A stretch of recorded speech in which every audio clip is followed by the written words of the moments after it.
안녕하세요. 세상 천지에 인복이 없어도 그렇게 없을까 싶은 게 제 인생이었습니다. 저는 어려서부터 아빠 없이 컸어요. 엄마부터 남들이 봤을 때 참 박복하다는 생각이 들 만큼 바람피는 남편에 아직 젖도 못된 딸아이에 돌아가시기 직전인 시어머니까지 무엇 하나라도 등골이 휠 만큼 힘들게 살아오셨죠.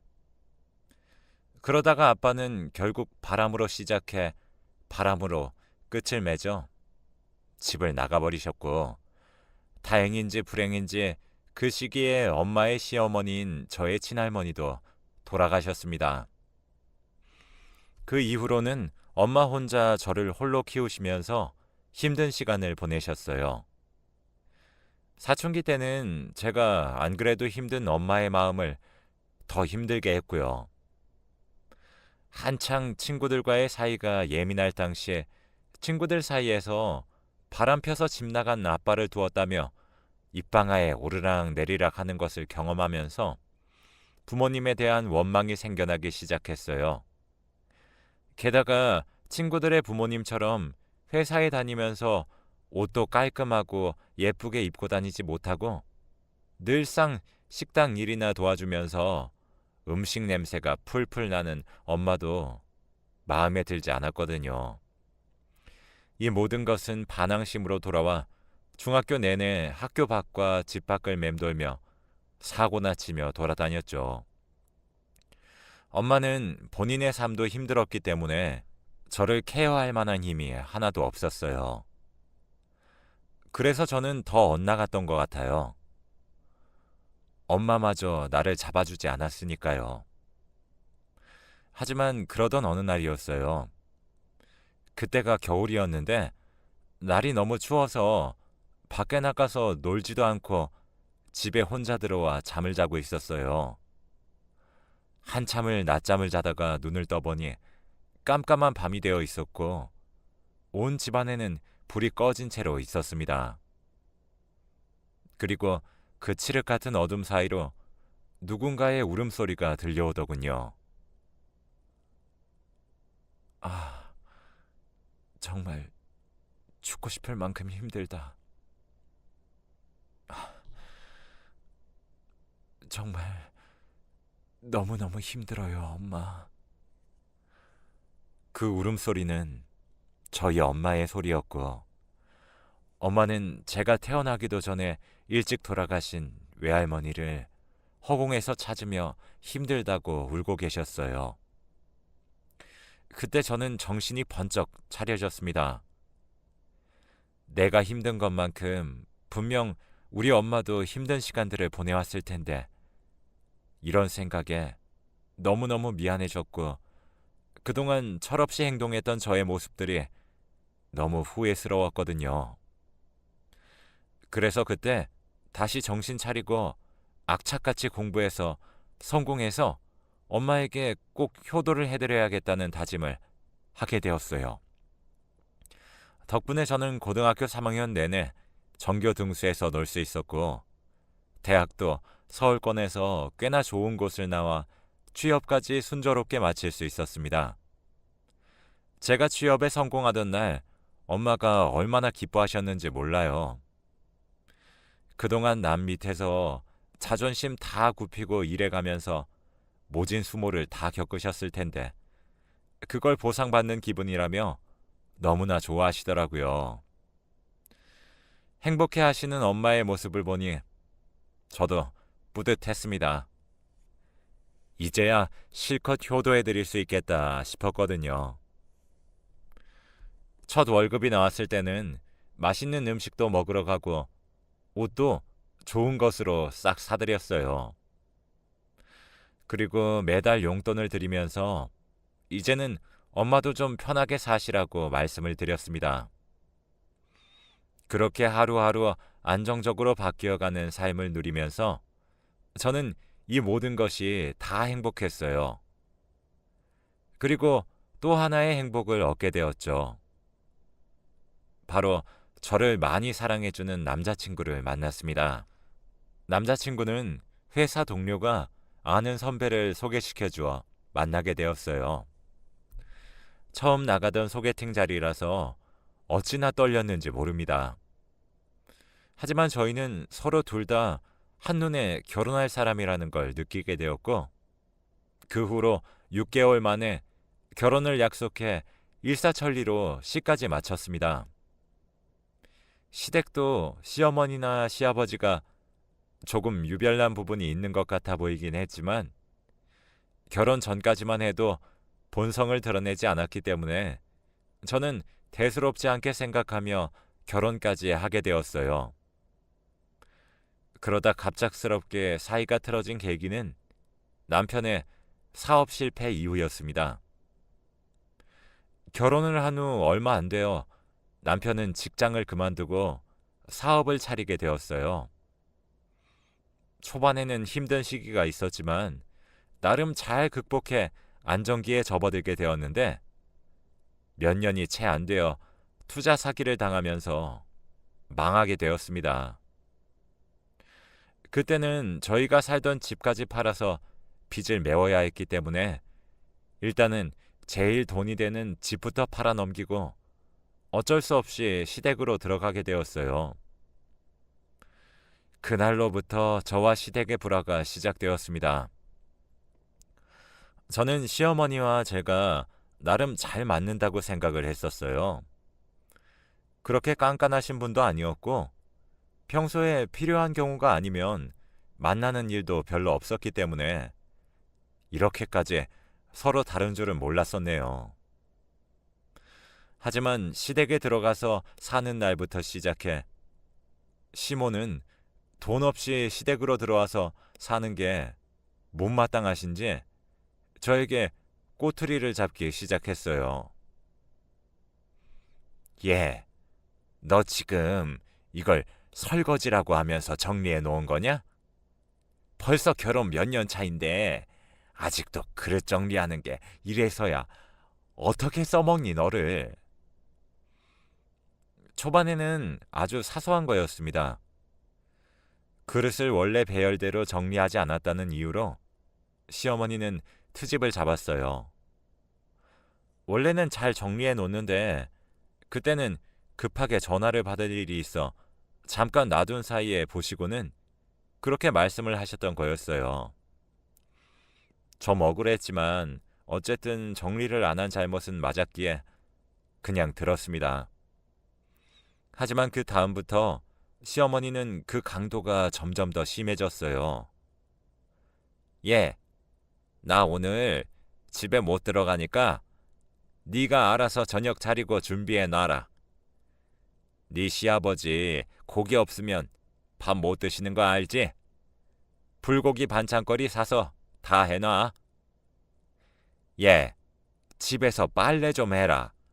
도대체가 너는 손이라는 게 달려있기는 한 거라니? 어떻게 돼 내가 청소고 빨래고 제때 하는 법이 없어? 등등. 어머니는 평소에 제가 잘해놓은 것도 어쩌다 한 번씩 늦게 한 걸로 트집을 잡으시고는 뭐라고 하셨어요. 그리고 점점 더 모든 집안일을 저에게 맡기셨고요. 저는 처음에는 어쨌든 며느리 된 도리로서 하긴 했습니다. 그런데 점점 정도가 심해지는 걸 느끼면서 반항을 하기 시작했어요. 남편에게 이야기를 해서 어머니를 말려보라고도 했고, 저도 따졌습니다. 어머니, 저도 밖에서 일하고 와서 너무 힘들어요. 어머니도 좀 같이 도와주세요, 제발.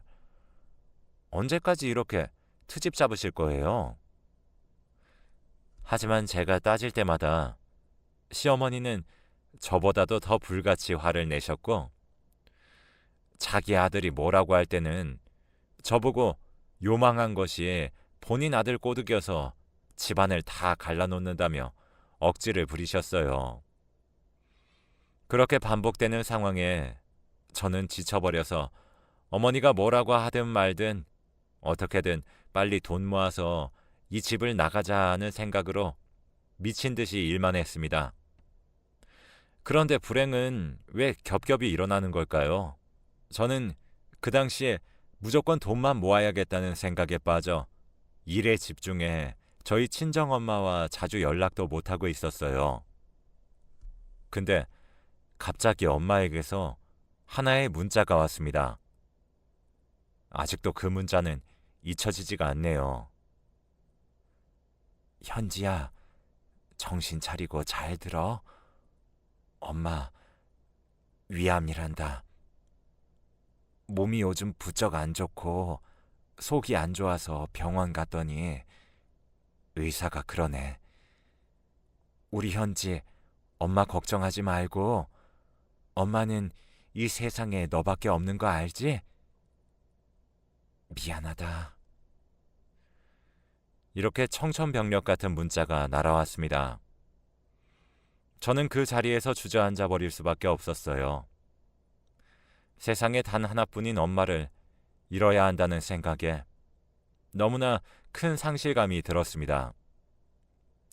그래서 곧바로 전화를 드렸더니 아무 말도 못하시고 울고만 계시더라고요. 차마 당신 딸에게 육성으로는 말을 못하시겠는지 계속 울기만 하셨습니다. 저도 친정엄마가 안 계시면 저에게는 핏줄이 이어진 가족이 단 하나도 없게 되는 거였기 때문에 너무나도 무서웠어요. 하지만 엄마의 건강은 어떻게 해결할 수 있는 상황이 아니었고 그저 병원에 머물면서 하루하루 약물을 통해 생명을 연장시켜보는 수밖에 없었습니다. 저는 그날로부터 시댁에도 이야기를 해놓고 일도 그만둔 뒤 엄마를 병원에 입원시키고는 매일매일 병문안을 갔어요. 너는 어떻게 된 애가 니네 엄마 챙긴다고 시댁을 나 몰라라 할 수가 있어? 너 때문에 나나 네 시아버지나 네 남편까지 밥도 제대로 못 먹고 있는데 넌 어쩜 그렇게 네 엄마만 챙기니? 왜 이렇게 애가 이기적이야? 시어머니는 제가 일주일 내내 병원에만 가 있어서 식사를 제대로 못한다면서 성을 내셨어요. 그리고는 일주일에 딱 3번까지만 가라고 으름장을 내셨고요. 어머니, 저희 친정엄마가 죽을 상황에 놓여도 그렇게 말씀하실 거예요? 저희 엄마 평생을 저만 보고 사신 분이에요. 그런 엄마 제가 옆에서 돌아가실 때까지 지키겠다는데 왜 그걸 뭐라고 하시는 거예요? 저는 3번만 가라는 어머니의 말씀에 너무 화가 나서 따졌어요. 하지만 시어머니는 더 독한 말로 사람 마음을 무너뜨리더군요. 아니, 사람이 왜 그렇게 목숨줄이 길어? 산 사람 생각해서 그만 가야지. 아주 그냥 죽을 사람 가는 날까지 기다렸다가는 산 사람들까지 죽겠다. 하나밖에 없는 며느리라는 건 지 엄마만 챙긴다고 시부모는 쳐다도 안 보니 원. 도저히 저로서는 상식적으로 이해를 해보려고 해도 이해가 안 되는 못된 말들을 꺼내시는 시어머니를 보면서 큰 충격을 받았습니다. 어머니, 당장 사과하세요. 당장 방금 하신 말씀 취소하시라고요. 우리 엄마한테 막말한 거 토로 물으시라고요. 어머니가 그러고도 사람이세요? 사람이시냐고요. 어머머, 얘 좀 봐라. 아주 눈알풀알이면서 이야기하는 게 이제는 앞에 어른도 안 보이나 보구나. 내가 뭐 틀린 말 했니? 이 집에서 살게 해준 거 생각해서라도 뻘뻘 기어야 할 판에 지 어미 챙긴답시고 완전히 우리는 내팽개치고 있으면서 뭐가 그렇게 당당해? 그렇게 상식 밖의 이야기를 꺼내시는 시어머니한테 정말 크나큰 실망을 하고 말았습니다. 저는 그날로 아예 병원으로 들어가 시댁에는 거의 들어가지 않았어요. 시어머니도 이때는 거의 포기를 했었는지 남편을 통해서도 저를 찾는다는 소리가 별로 없더라고요. 그래서 엄마의 옆을 더 지키다가 시댁도 한번 돌아봐야 할 것 같아서 며느리로서의 도리를 하기 위해 한번 들어가 집안을 청소하고 있었습니다. 그때 저는 시댁에 다시 간 것에 대해 큰 후회를 하게 되는 사건을 겪게 되었어요. 시아버지는 원래부터 좀 망나니처럼 살고 있다는 걸 알고 있었지만 정말 그 정도일 줄은 몰랐거든요. 평소 시아버지는 매일을 하루하루 술을 마시면서 집에 들어와 행패를 부렸습니다. 술만 마시면 완전히 미쳐서 집에 있는 그릇도 깨고 온 집안 사람들이 자고 있는데 소리를 고래고래 지르며 깨우기도 했죠. 저는 그게 정말 지긋지긋했습니다. 하지만 모든 걸 다 참고 살았어요. 그런데 한 번은 제가 집에 있는데 그날따라 술을 안 드시고 멀쩡한 상태로 집에 가만히 계시더라고요. 저는 속으로 저 양반이 웬일이냐 하면서 오늘은 잠잠하게 넘어가겠구나 했는데 저의 큰 오산이었어요. 아주 대놓고 미친 질문을 하는 시아버지를 보면서 또 한 번 화를 낼 수밖에 없었죠. 예, 며느라. 사돈 어른은 괜찮으시니? 아유, 빨리 나으셔야 될 텐데. 근데 이런 말 하기도 좀 그런데 어머님 보험금은 많이 들어놓으셨니? 혹시 어머님 잘못되시면 사망보험금은 다 상속받는 거 맞지? 마음은 아프지만 그래도 살 사람은 살아야지. 혹시 잘못되면 이 시댁에도 좀 보태거라. 이제는 우리가 너의 유일한 가족이니까. 내 말 틀린 말은 아니지? 이 집은 시어머님만 미친 게 아니라 시아버지도 개념 따위는 밥 말아먹은 집안이었어요. 아버님, 어머님에 이어서 진짜 너무하시네요. 어떻게 사람 목숨을 그렇게 쉽게 말하시는 거예요? 어떻게요? 저는 그날 정말 시댁을 완전히 뒤집어 엎으면서 시부와도 대판 싸웠네요. 그 모습을 보면서 나중에 외출 갔다가 들어온 시모와 일 끝나고 돌아온 남편이 보면서 말릴 정도였죠. 하지만 시모는 그 모습을 보면서 오히려 시부 편을 들고 저보고 막대 먹은 것이라며 엄청 화를 내셨어요. 그 후로는 저는 시댁이라면 시자도 듣고 싶지 않아 엄마가 계신 병원에서만 살았습니다. 시댁이 너무 끔찍했고 그럼에도 불구하고 집을 구해 나갈 수 없는 현실이 너무 힘들었어요. 그런 와중에 결국에 엄마는 돌아가셨습니다. 어찌저찌 장례식은 치렀지만 시댁 식구들은 마지막까지 쓰레기로 나오더군요.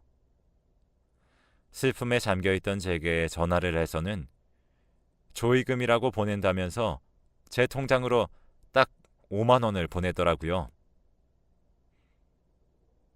당신 며느리의 어머님이 돌아가셨는데 전화로 5만 원요? 저는 너무 열이 받아서 다시 5만 원을 보내주고 이 집 며느리로 사는 건 그만해야겠다고 다짐을 했습니다.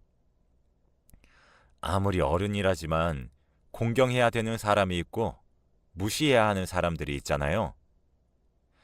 시댁 부모들은 더 이상 저에게 어른들이 아니었습니다. 이 사람들에게는 배울 점이라고는 눈꼽만큼도 없었거든요. 그러다 저에게도 드디어 그동안 그들에게 당했던 수모를 속 시원히 갚아줄 수 있는 기회가 생기게 되었어요. 어느 날 새벽 집에서 자고 있는데 어머니가 소리를 치면서 안방에서 뛰어나왔습니다. 아이고, 이게 무슨 일이래니? 아들아, 네 아버지 쓰러져서 지금 병원에 있댄다. 이게 무슨 일이야, 글쎄? 그 소리를 들은 저희는 그날 밤 급하게 병원으로 달려갔고, 아버님은 술에 완전히 취해 인도를 걸으시다가 도로 쪽으로 발을 헛디뎌 넘어지면서 뒤통수를 인도의 턱에 심하게 받으신 듯 했습니다. 몸을 가누지 못하는 상태에서 머리를 세게 부딪혔기 때문에 그 자리에서 이미 머리에서부터 출혈이 심하게 나 있는 상황이었죠. 급하게 조치를 취해서 생명은 붙잡아 놨지만 앞으로 어떻게 될지 경과를 지켜봐야만 했어요. 그때 당시까지도 온갖 히스테리를 부려대는 시부모에 대한 감정에 완전히 나빠져 있던 저는 정말 그러면 안 되지만 속으로 좀 잘 됐다 싶었습니다. 무서운 생각이긴 하지만 우리 엄마에게 잘못한 것에 대해 벌 받은 거라는 생각까지 들더라고요. 시어머니는 그때부터 다시 이상한 요구를 하셨어요. 저보고 당장 일을 그만두고 시아버지 병간호를 하라고 하셨어요. 아니, 나는 늙어서 힘도 없으니까 젊은 네가 네 시애비 좀 돌봐라. 네 엄마 간호해 봐서 잘 할 거 아니야. 설마 네 엄마는 챙기면서 네 시아버지는 내팽겨치는 거 아니지?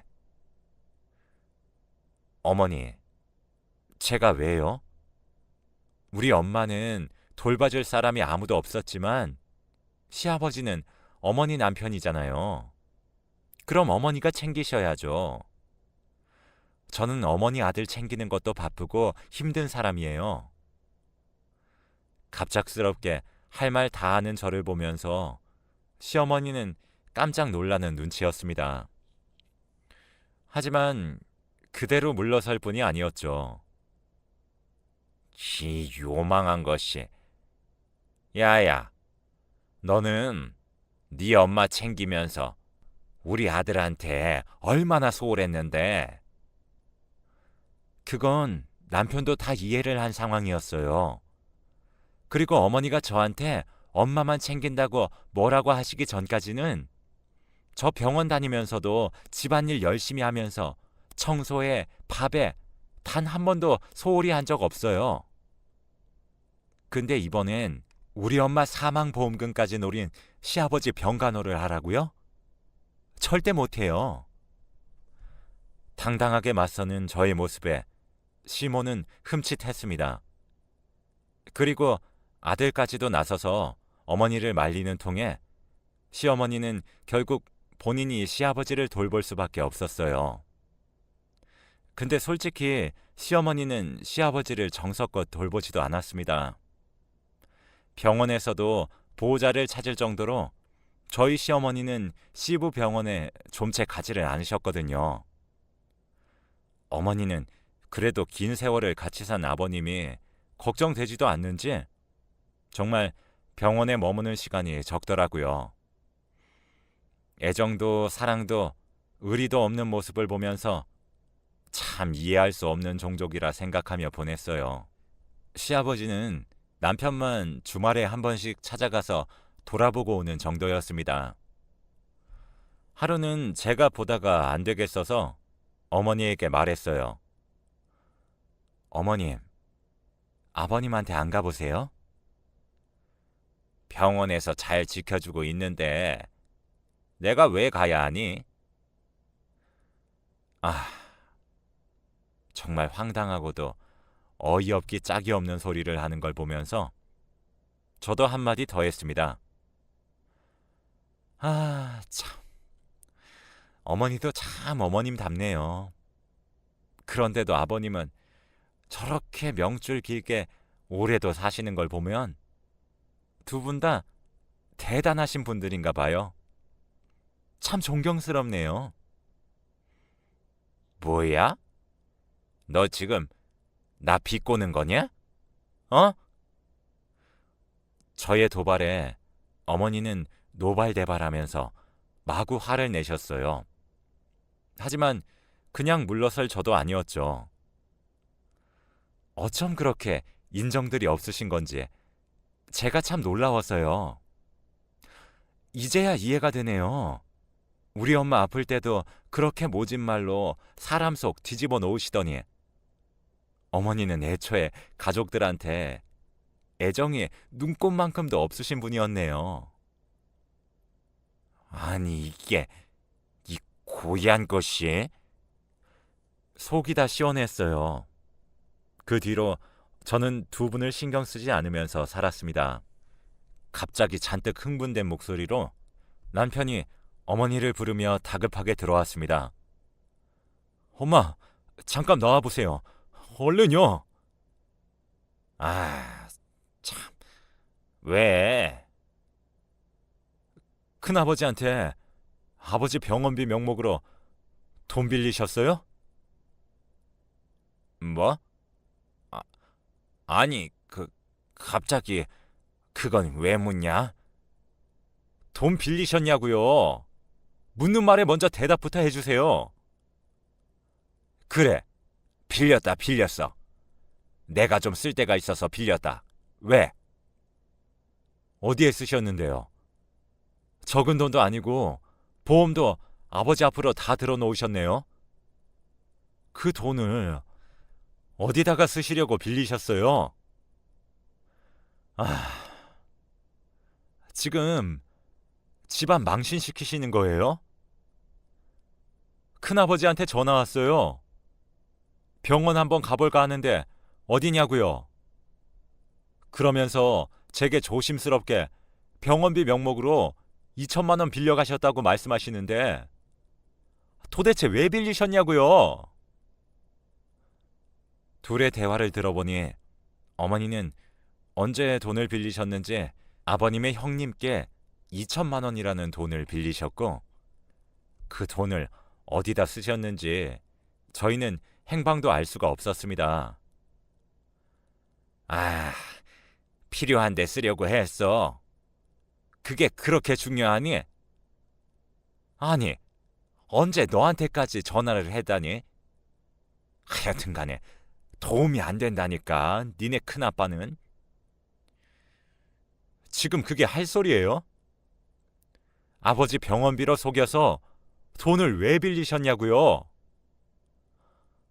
아니, 아빠는 계속 저러고 있지. 너네도 언제 재기할지 모르는데 어떻게 가만히 있니? 그래서 나도 뭐 좀 해보려고 그랬어. 아이, 짜증나. 내일 당장 주면 될 거 아니야. 어머니, 제발 정신 좀 차리세요. 나중에 들어보니 어머니는 그 돈으로 다단계를 하시려고 했다고 합니다. 어머님 친구분이 다단계를 하는데 어머니를 유혹했나 보더라고요. 남편이 만약에 어머님이 돈을 빌린 걸 빨리 알지 못했다면 그 큰 돈이 허공에 날아갈 뻔했던 거죠. 다행히도 큰아버님이 전화해 주신 덕에 그 돈을 무사히 다시 보내드릴 수 있었네요. 이걸 보면서 역시 시어머니는 시아버지가 옆에 계셔서 꽉 잡아야 된다는 생각이 들었습니다. 저희 시어머니는 평소에 성격이 불같은 아버님이 큰 소리로 호통을 쳐야 말을 잘 듣고 그나마 고분고분 조용히 지내셨거든요. 그리고 한편으로는 어머님이 이해가 가는 부분도 있었고요. 평소 아버님이 건강하셨을 때는 아무 이유 없이 아버님이 어머님을 많이 무시하곤 하셨거든요. 이 여편네야. 밥 차려놔, 이 여편네야. 어디 그렇게 싸돌아다녀? 그리고 어머니가 식사를 차려드리면 반찬이 마음에 안 든다는 이유로 밥상을 엎기도 했고 모든 경제권도 아버님에게 있었기에 어머님은 아버님께 필요한 게 있으면 온갖 무시를 당하면서도 늘 받아가곤 했습니다. 그래서 나중에는 어머님이 두 분이 싸우던 중에 이혼까지 요구를 하신 적도 한두 번이 아니었죠. 그러다가 아버님은 그 얘기를 듣고 또 흥분하셔서는 그릇을 몇 개 한참 깨고 난리를 피우는 통에 시어머님이 피신한 적도 한두 번이 아니었습니다. 그렇기 때문에 어머님은 평소에 하도 쌓인 게 많아서인지 병문안도 잘 안 가셨을 거예요. 한 번은 저한테 와서 야야, 네 시아버지 날 그렇게 평소에 무시하더니만 아주 아무 말 없이 누워만 있으니까 내가 살겠어. 그리고 그 양반 성격에 언제 그렇게 조용히 누워있어 보겠어. 라고 말씀하신 적도 있었으니 얼마나 아버님을 평소에 미워했는지 예상해 볼 수 있었죠. 근데 그 후에 진짜 사건이 터지고 말았어요. 저희 둘 다 어머니를 포기한 채 알아서 하시라고 냅두고 있던 와중 어머님이 저한테 오셔서 뭔가를 물어보시더라고요. 저는 그때 뒷목을 잡을 수밖에 없었습니다. 예, 너는 니네 엄마 죽고 나서 돈 나온 것도 없다니? 아니 저번에 네 시아버지랑 네가 말하는 거 들어보니까 사망보험금 같은 거 나올 거 있는 것 같던데. 저는 이 말을 듣자마자 정말 눈이 뒤집히는 줄 알았습니다. 아니 어떻게 대놓고 이런 걸 물어볼 수 있는 건지 두 분의 뇌가 정말 궁금해질 정도였어요. 그리고 저는 그 자리에서 화를 주체할 수 없어 마구 열을 토해냈습니다. 어머니, 진짜 가지가지 하시네요. 어떻게 그걸 또 물어보실 수가 있으세요? 없어요. 죽었다 깨어나도 없다고요. 이게 진짜 없으면 없는 거지. 뭘 또 그렇게까지 화를 내고 그래? 아니, 니네 엄마는 어떻게 죽어서도 너한테 도움 하나 안 된다니? 어? 생전에 그렇게 고생을 시켰으면 끝에라도 좀 뭐라도 해야 할 것 아니야. 너무나 어이없는 소리에 저는 경악을 하고 말았습니다. 하지만 어머니는 거기에서 그치지 않더군요. 이번에 니네 시아버지 사망보험금이나 기다려야겠다. 아휴, 그 인간한테서 돈 나오면 나도 이제 떵떵거리며 살아야지. 이런 막말을 하시는 겁니다. 철저하게 자기중심적으로 생각하는 시어머니를 보면서 저는 더 이상 상종하고 싶지도 않았어요. 그래서 그 길로 퇴근 후 집으로 돌아온 남편에게 저는 이야기를 했어요. 여보, 나 더 이상은 어머니랑 못 살겠어. 우리 엄마 사망보험금 노리는 것도 모자라서 이제는 아버님 돌아가시고 나면 나올 것까지 벌써부터 생각하고 계신다고. 어떻게 사람이 그래? 나는 더 이상은 어머니랑은 같이 못 있겠으니까 당신이 선택해. 나랑 있을 건지 어머니랑 계속 같이 살 건지. 저의 이야기를 들은 남편도 흥분을 감추지 못하더니 그 자리에서 어머니 방으로 찾아가 이 집을 나가겠다고 엄포를 놓아버렸습니다. 어머니, 해도 너무하시네요. 쪽팔린 줄 아세요? 그깟 돈이 사람 목숨보다 소중해요? 왜 남의 목숨값을 어머니가 그토록 바라시는 건데요? 저는 어머니가 이렇게 막 나가실 줄은 몰랐습니다. 저도 지친다고요. 언제까지 어머니 이해해줘야 되고 아들이란 이유로 감싸줘야 되냐고요. 이제는 저도 도저히 못 참겠습니다. 어머니, 그 성격 이제는 도저히 못 맞춰드릴 것 같으니까 저희 집 나가겠습니다. 그렇게 알고 계세요. 무슨 큰일 아니면 찾지도 마시고요. 라고 폭탄 선언을 해버렸어요. 그러자 시어머니는 그날은 니들 알아서 해라. 내가 뭐 눈 하나 깜짝할 것 같니? 돈도 없는 것들이 집 구할 때는 있고. 이렇게 깎아내리시더니 며칠 뒤 정말로 저희가 짐 싸서 나가려고 하니 남편에게 본인이 말이 심했던 것 같다며 나가지 말라고 애원을 하시더라고요. 참 그 모습이 무슨 시궁쥐가 손바닥을 빌어가며 제발 가지 말라고 싹싹 비는 것 같이 보였습니다. 시어머니는 남편의 말이 그냥 해본 말이라고 생각을 하셨나 봐요. 돈도 없고 능력 없는 우리가 갈 곳이 없을 거라고 생각을 하셨겠죠. 그렇게 우리는 당차게 집을 나와 버렸어요. 사실 저희 엄마가 남겨준 사망보험금이 있긴 했습니다. 저는 그 돈을 죽어도 쓰고 싶지 않았지만 남편과 상의를 해서 작은 집을 구해서 살기로 했습니다. 둘이 작은 집에서 사니까 불편한 점은 있었지만 오히려 마음은 시댁에서 사는 것보다 훨씬 편한 것 같아요. 지금도 시어머니는 힘들면 언제든 들어오라고 그렇게 말을 하시지만 저희가 미쳤습니까? 악의 구렁텅이에 자기 발로 들어가게요. 그리고 그 후로 더 웃긴 거 하나 얘기해 드릴까요? 병원에서 힘들 것 같다고 말을 한 시아버지는 긴 병원 생활 끝에 결국 어느 정도 사회생활을 할 정도가 되어서 병원에서 퇴원하시고 집으로 가셨습니다. 아직 병원 생활은 더 해야 하지만 병원이 답답했던 시아버지는 집에서 치료받겠다고 우기고 우겨서 퇴원을 했다고 남편이 말을 해주더라고요.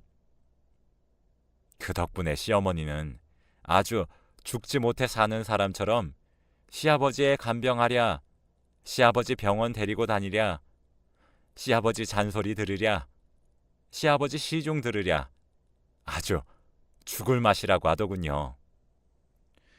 시아버지가 잘못돼서 보험금 타려고 했던 시모의 계획은 아주 물거품이 된 거죠. 속으로 아주 꼬시다고 생각했습니다. 아마 앞으로 10년, 20년간은 아버님의 노예처럼 살아야 될 게 뻔했거든요. 뭐 자업자득이죠.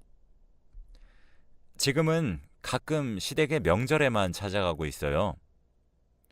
솔직히 가고 싶지는 않지만 그래도 남편을 낳아주신 부모님들이니 싫든 좋든 한 번은 찾아뵙는 게 기본 예의니까요. 지금은 그래도 많이들 좋아지셨어요. 시부모님들이 점점 나이가 드시고 늙어가시니 유독 남편을 많이 찾으시고 외롭다는 말씀도 많이 하시고요. 물론 제게 대하는 것도 많이 좋아지셨고요. 하지만 그래도 제게 그동안 한 전적들이 있으니 긴장을 놓치면 안 되겠죠. 최소한의 예의를 갖추며 적당한 거리를 두며 그렇게 살아가려고 하고 있습니다. 지금까지 여러 사건들이 있어 힘들었지만 이젠 더 이상 밑바닥으로 내려갈 것도 없으니 앞으로 올라갈 일만 있다고 생각하고 더 열심히 살아가고 있습니다. 열심히 살고 좋은 선행을 베푼다면 우리에게도 좋은 날이 오지 않을까요? 이 사연 보시는 시청자분들도 항상 힘든 일 잘 이겨내시고 하루하루가 기쁘고 웃는 일만 가득하시길 응원하겠습니다. 감사합니다.